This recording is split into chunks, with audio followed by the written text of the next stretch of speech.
I'm with Mr. Om Pathak, who's the head of the School Sports Promotion Foundation. So the numbers are great. I just look at the book. So many kids in so many states. And all. Can you just tell us about the School Sports Promotion Foundation a little? This is a grassroots program.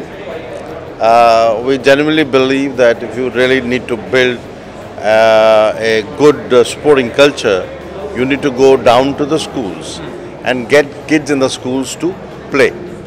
And then it's a cascade model that goes up from the school to the district, from the district to the state, and from the state to the national. And once they come up in the national, we have centers of excellence. These are generally private schools, boarding schools, where they receive a very fine blend of the best in academics together with the best in sports. So do you face any challenges in, for example, retaining some of the students? For example, they start but then they fall for some reason out of the system. Is that a big challenge? Not such a big challenge, but then there are parental pressures, especially when the kids are in class 10 and 11 or even 12. There's a pressure of the board exams. So there are casualties, there are dropouts, but that's not a very big problem, not a very big problem.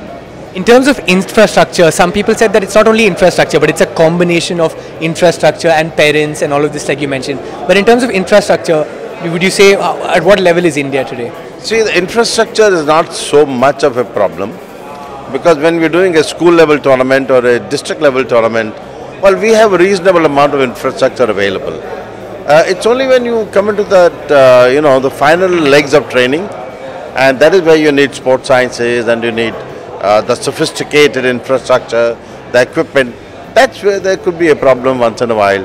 But then I think given the current infrastructure, the country can support, spotting and nurturing talent in sports. Okay, one final question. You're at an event, a Sportex, with so many other dignitaries and ministers. What is the outcome? What would you hope to achieve from such an event?